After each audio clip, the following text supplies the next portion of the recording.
90 দশকের কুখ্যাত জঙ্গি থেকে আজকের এক দেশপ্রেমী যিনি ইন্ডিয়ান আর্মিকে পাকিস্তানি সন্ত্রাসের বিরুদ্ধে নানান গোপনীয় তথ্য দিয়ে সাহায্য করেন আজও। কুপওয়ারার রশিদ খান, যিনি আজাদ কাশ্মীরের স্বপ্ন নিয়ে পাক অধিকৃত কাশ্মীরে গিয়েছিলেন পাকিস্তানি সন্ত্রাসীদের থেকে জঙ্গি ট্রেনিং নিতে, কিন্তু পরে নিজের ভুল বুঝতে পেরে ভারতীয় আর্মির কাছে আত্মসমর্পণ করেন তিনি।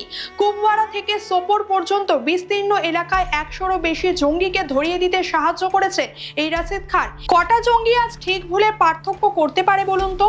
যুদ্ধ বা ধ্বংসযজ্ঞ চালানোর আগে নিজের দেশের কথা ভাবে কজন?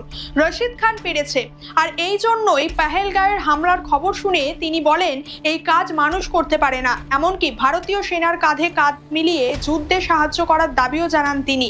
পাকিস্তানি জঙ্গি সংগঠনগুলি যে মানুষকে বোকা বানাচ্ছে দিনের পর দিন, সেটা পাকিস্তানের মানুষ যত তাড়াতাড়ি বুঝবে ততই তাদের জন্য ভালো, তাই নয় কি?